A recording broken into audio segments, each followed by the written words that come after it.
that they're not an easy to care for pet, and then they stop taking care of them the way that they should, and then they end up in some really, really bad situations. I've seen some pictures that have absolutely broke my heart. I can't take any because I'm not allowed to. We're not allowed to have them on the lease. They are specifically on our lease that we are not allowed to have. So something tells me somebody had them here and there was a whole issue with it or not, because it's very rare to see sugar gliders specifically called out. Like, we're not allowed aquariums, we're not allowed reptiles, we're not allowed exotics. But sugar gliders are like a 100% on the lease, not allowed. So I found that very, very odd. So my guess is somebody had them, didn't take care of them, and it became a whole big thing, because our apartment is part HMO, because there are some areas are condos where people live.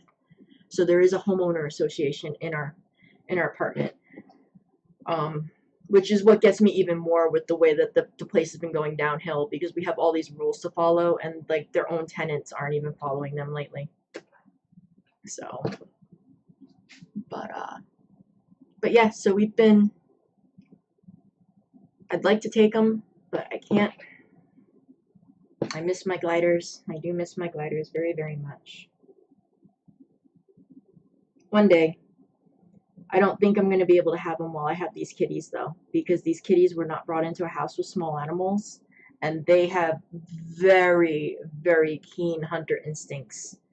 And sugar glider or cat saliva, it can be toxic to sugar gliders. And I mean, obviously you don't want to let your cat play with your sugar gliders, but I see it being one of those things where, as much as I want sugar gliders, I don't think it's fair for them. So I don't think that we'll be getting sugar gliders while we have these cats. However, should we get any more cats, we're going to try to bring in small pets before we bring in the cats. We're going to get a beard dragon, though. As soon as we get into a place that lets us have reptiles, I'm getting a beardy. What is a glider? That's what one of these things is. It's a sugar glider. It's a sugar glider. That's what we're making. I'll bring up a picture in a second. Let me get this ear attached. They're super cute. They are a marsupial. Native or wild ones are in Australia. However, the ones that you get in the pet trade here are so removed from the wild. They're not. They're the same species, but they're not. The ones here, they've not been imported in a very long time. So they look slightly different. They look slightly different because they've been domesticated. But they're sugar gliders. They're tiny little marsupials. You've never heard of them. You've probably seen them, though, and you probably just didn't realize what they were. They look very similar to flying squirrels, but they're not. I think a Wendy's commercial actually had one in it for some time, if I remember correctly. I get it. I know one of the girls in Sugar Glider Guardians, her pet was, her sugar glider, Mo, was on Animal Planet, on one of the shows on Animal Planet. I forget which one it was. It was like, I forget what it was, because I don't watch Animal Planet, because we don't have cable.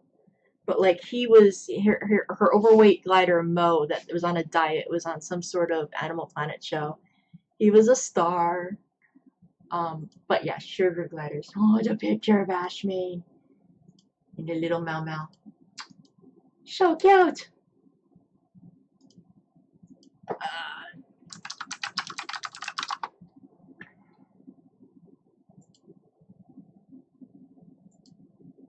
Sugar gliders.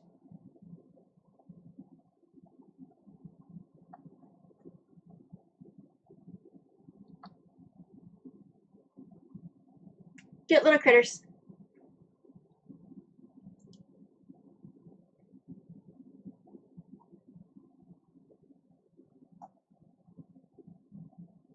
And see, this is what I was talking about, the bald spot on the males. They have a very visible bald spot, whereas females do not.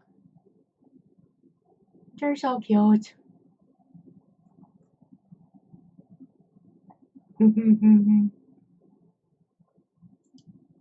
They're sleeping with their sugar gliders. Yeah, male pattern balding in sugar gliders. It's their scent gland. It's what they use to rub on. They like to mark their their territory, and they have a scent gland. They have a scent gland here, and they have a scent gland on their chest, and they constantly rub stuff. Females have a scent gland on their chest, but the males have it on their head. It's very prominent. So aside from the obvious palm on a male, they have the head, the bald spot. But they are so stinking cute. They're cute little handfuls, in more ways than one. They're not hard pets to take care of, but there is definitely they're definitely a lot harder than some of these companies, like Pocket Pets that you see at fairs. That's basically the puppy mill of gliders. A lot of the information that they give you is not what's best for the glider. Their diets and stuff like that. There's other zoos diets and things that are way better than what they give you, but they give you the impression that it's a very easy to care for pet that's gonna love you and you're gonna be best friends with it in no time. And in reality, when you get a glider, they hate you. They do warm up to you. They do bond with you. You become basically a gigantic sugar glider that gives them food, but it's not an instant love affair. I mean, maybe you'll have like the occasional rarity, but like the pets that the gliders that they show you at like the fairs and stuff where you see like their info, those are like pets that are used to seeing people day in and day out, and they've been conditioned for that. Most gliders are not gonna like you the first time you see them. It is a process. It is a process. They're like, you know, like me. They take a little bit to trust. They're not wild animals though. Like the ones that are in the pet, they've been domesticated. They're not wild. They're just they need a bond. They need to be bonded, and it doesn't take them long. Most of them, but they're anti-trusting. They don't like outsiders. They like their colony. Their colony animals are called punka. They're actually considered pests in Australia. Somebody was saying that they don't understand the popularity other than the fact that they're cute because they're actually considered pests there. But the ones that are wild in Australia look slightly different, because you know how like when you like cats and dogs were wild at one point and then they were domesticated, and they do change as they get domesticated. But yeah, they're not wild. There's not been, like here in the US, you're not able to take the caught wilds. Now, some of the other countries where they have gliders are caught in the wild. Those are a little, buddy, I'm done. I'm not playing fetch anymore. We're done. We're done, Bubba. We're done.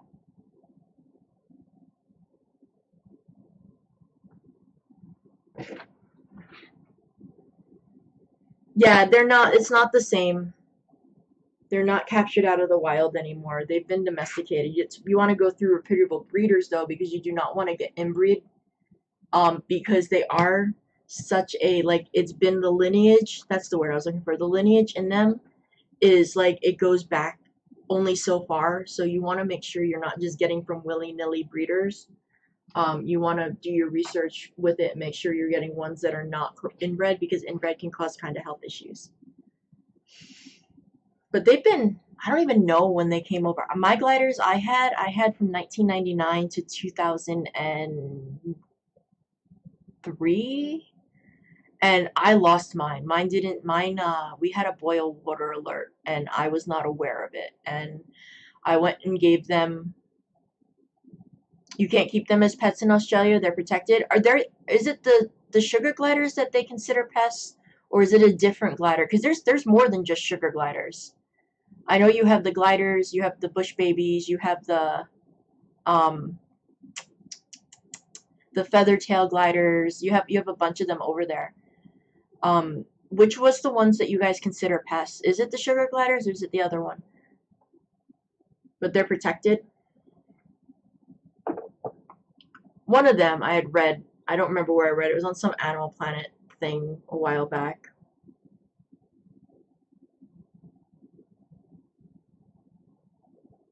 I'm curious if you know. It's a shame, really. They are adorable.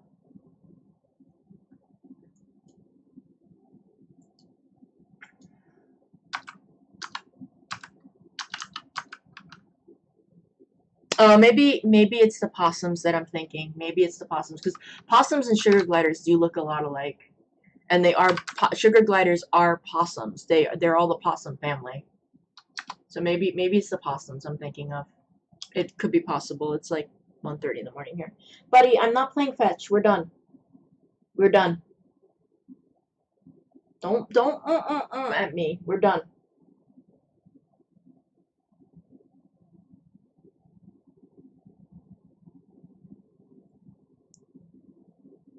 They look kind of like sugar gliders. No, not opossums, not our possums.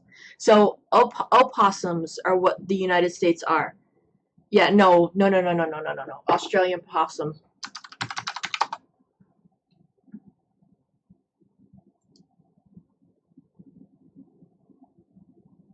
Some species of Australian possums do look like sugar gliders in a lot of ways. Not completely, but some of them do. They look closer than what ours do. They're so cute though. No. So opossums are brush-tail possum. Is that what the species is that looks like it? Or is that the one that's the pest? Uh,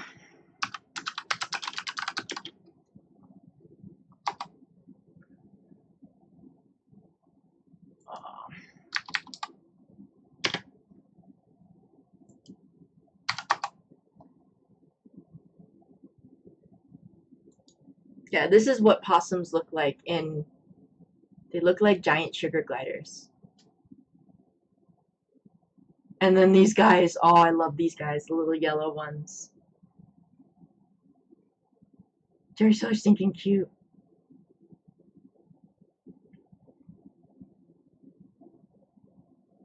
And little feathered tail, they're really cute too. They're tiny little mouse possums. Like, you guys have the coolest wildlife. Australia.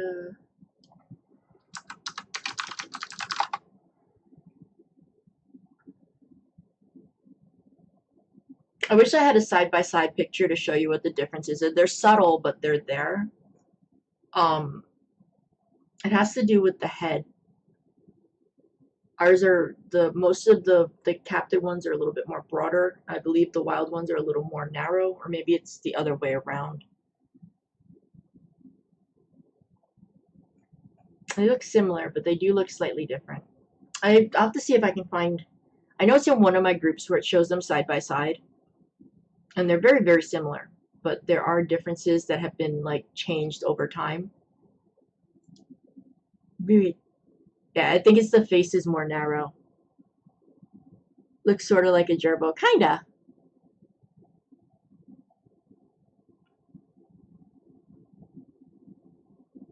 Yeah, I think the head on the domesticated ones are shorter and stockier, whereas these are more elongated.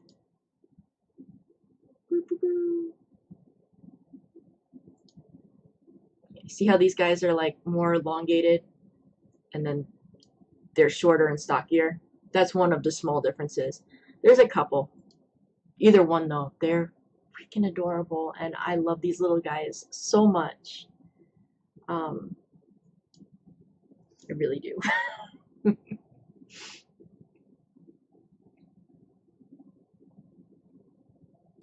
Where is my pattern? There is my pattern. Guys, we're in the home stretch. We're at the nose. I'm losing steam. Losing steam.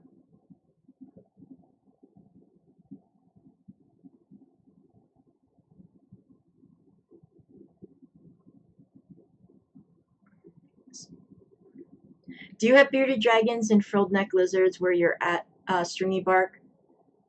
Those are two others. I just like Australian wildlife. Bearded dragons are like one of my favorite reptiles to keep as pets. And I love the frilled neck dragons, but I have not actually had one of them. I know they're in the pet trade, but they're